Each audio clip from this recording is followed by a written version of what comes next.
Welcome, Grounded Leader Academy student, to session 2 of week 1. Now, today in our second session, we are continuing examining self-reliance as a principle of discipleship. However, we're looking at a few distinct concepts which I believe are more often associated with temporal matters. However, we are taught from Holy Writ that all things which are spiritual are temporal, and vice versa. So I want you to remember that as we move through these different principles and concepts. This week, in session 2, we are discussing building financial and professional independence. Now, something that you'll remember from our week 1 presentation, The Road Not Taken, I mentioned that education is the way out. And it is also the way out of being dependent on other people. So becoming more financially educated and becoming more skilled in your professional ventures, you will become more independent and less dependent on an employer or clients, maybe clients that you don't necessarily like, but you could not possibly fire them because otherwise you would go out of business. So in our first session, we discussed self-reliance as a principle of discipleship. Today, we're focusing on 2 areas essential for building that self-reliance: financial independence and career readiness. Financial health and career skills provide us with the stability we need to serve others and pursue our callings with confidence. Both are cornerstones of self-reliance, making us better prepared and dependable in any circumstance. Now let's begin with financial independence. Managing finances isn't just about income and expenses. It is a form of stewardship. From the Doctrine and Covenants, section 104, verse 78, we're taught that we're accountable for the resources entrusted to us. Good budgeting is about making intentional, purposeful decisions with our money, maximizing the blessings we've been given, and avoiding the spiritual and practical constraints that come from debt. Budgeting is a tool that helps us prioritize needs over wants, save for the future, and prepare to serve others when opportunities arise. Next, let's talk about career planning. Building a career isn't just about getting a job. It's about setting a path that aligns with your values and fulfills your potential. In Proverbs 16, verse 3, we're taught that, quote, "Commit thy works unto the Lord, and thy thoughts shall be established," end quote. So by approaching our work with purpose, we treat our career as a way to serve, support others, and build God's kingdom.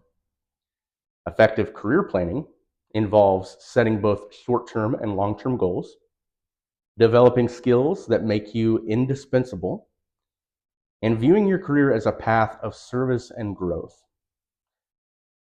Now, take time to consider what specific goals you'd like to accomplish and the skills you may need to reach those goals. Now, preparing for a job search, whether by writing a resume or practicing interview skills, demonstrates our commitment and professionalism. From Colossians 3, verse 23, we're reminded, quote, "Do it heartily as to the Lord," end quote. Your resume should reflect your skills and experiences in a clear, organized way, showing that you're ready to contribute meaningfully. In an interview, consider it an opportunity to not only discuss your skills, but also to show your values and your dedication to excellence. This approach will set you apart as someone who's prepared and principled. I'm reminded by an anecdotal story that I was once told by a member of our stake presidency. And he attended Brigham Young University, and he was a young man at this time. Not when I spoke with him, but years earlier. And he said that, he was preparing for an interview with a rather prestigious company. And so he prepared diligently for this interview. And he read all about the company and their current stock market earnings and just all manner of details that could come up in conversation.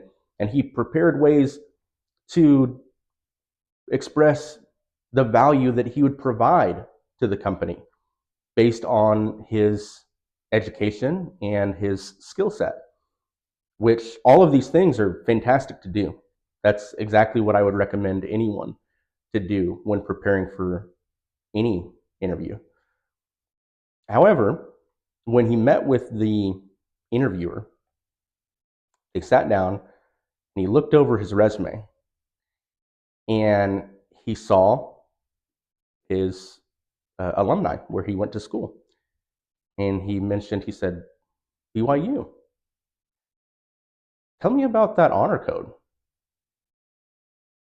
And as they discussed that honor code, they didn't speak much more about the fine details of the position or anything like that. They talked about the honor code and kind of, whether my member of the stake presidency had lived it dutifully and honestly. And he, to this point, this anecdotal story that he told me, he said, of all the things that I was preparing to discuss during that interview, this was not what I was expecting. However, by living the honor code, I was qualified in a way that few other candidates could be, unless they too were from a church school. And so I wanted to share that with you in the context of preparation. Do the spiritual work now and prepare yourself to serve in God's kingdom in whichever calling that He extends to you and wherever in the vineyard He places you. Next, we're going to talk about building a personal brand in the workplace. And this is another term that is thrown around a little bit cavalierly in the professional development world. Now, I'll share some of my thoughts, and then I want to share a couple of examples of notable brands and how we can take their example.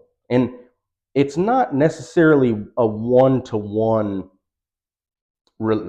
comparison, but I do want to give some examples and how we can think of ourselves as an entity which does require some branding. So before we move on, brand is often used as a noun, a person, place, or thing, right? So this thing, this company, right? However, what is a brand, right? If we think of a verb form, branding one's property. And so think about that. If you're wearing a branded t-shirt, or to our specific context, if you're wearing the logo of your employer, what are we saying to the world?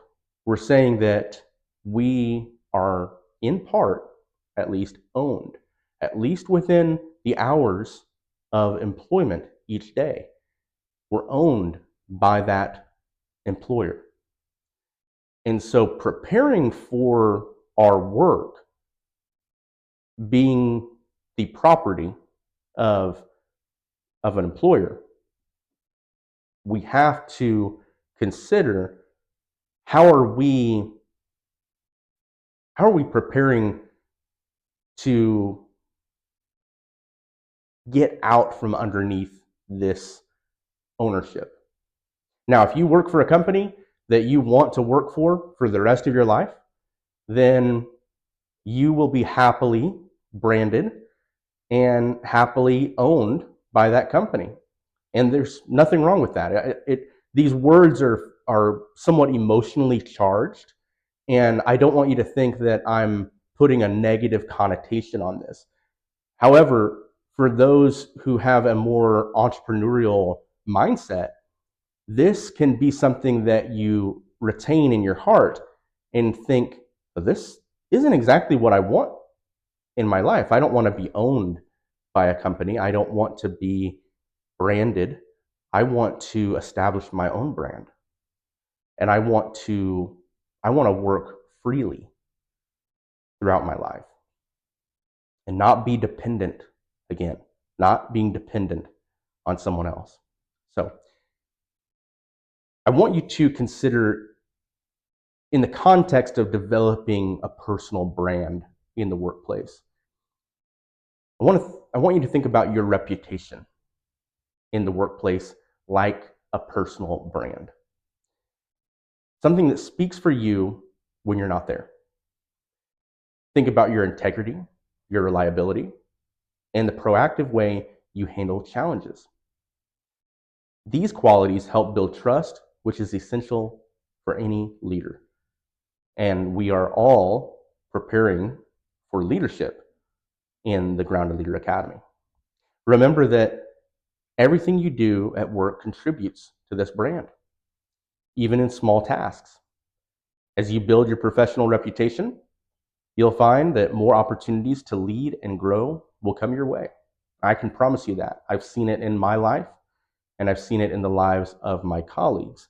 I've also seen it lacking in the lives and the careers of my colleagues and friends.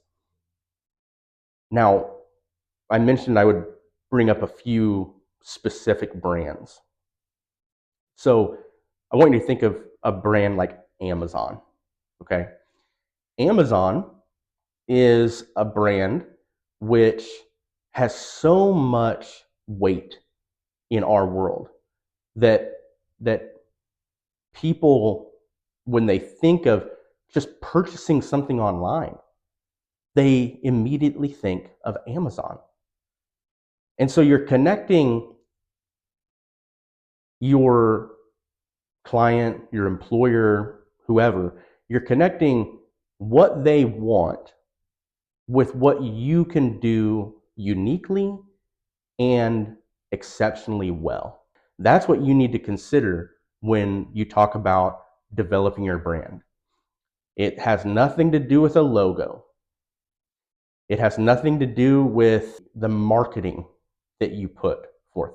Those are instruments or tools to reinforce the brand in people's minds.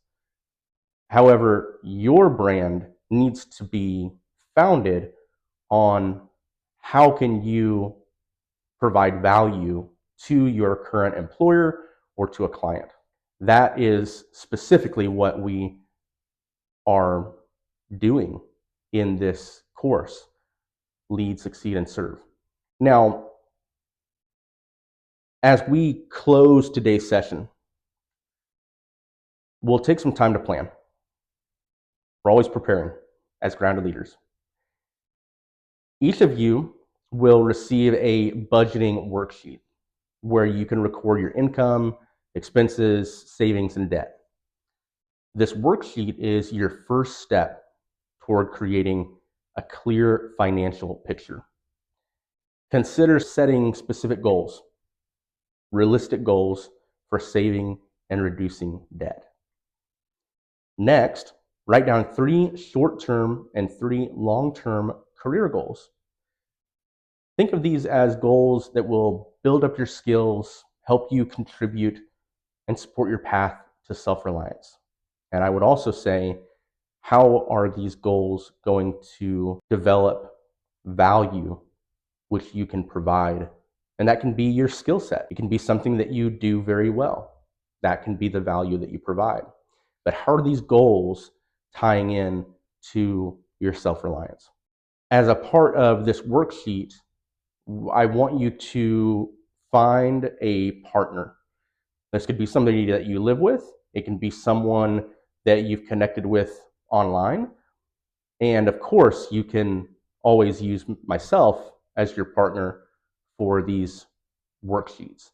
And I encourage you to do so if you don't currently have a partner or someone that you can work with on these kinds of things.